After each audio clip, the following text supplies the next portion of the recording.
अलग अलग तरीके से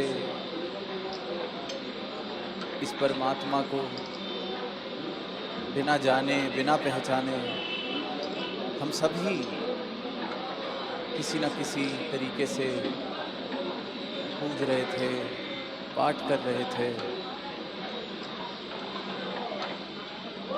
कहीं किसी विशेष स्थान पर सोचते थे कि परमात्मा है, कहीं किसी विशेष घड़ी में सोचते थे कि इसके नाम का जब उच्चारण किया जाएगा तो परमात्मा तक आवाज़ पहुंचेगी। कोई सोचता है कि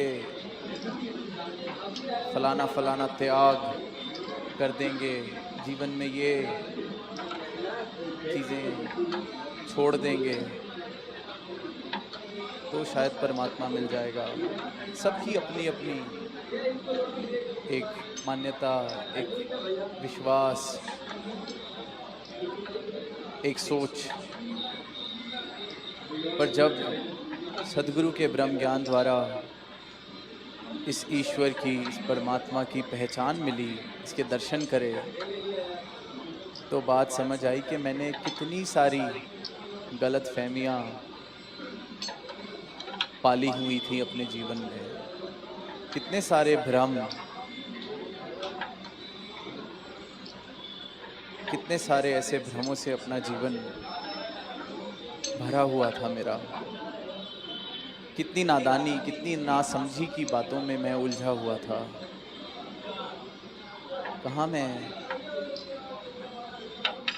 जात, वर्ण, खान पान, कितनी दीवारें बना के बैठा था और ये सोच रहा था कि ये परमात्मा के द्वारा, धर्म के द्वारा वर्ण मुझे बताए गए हैं।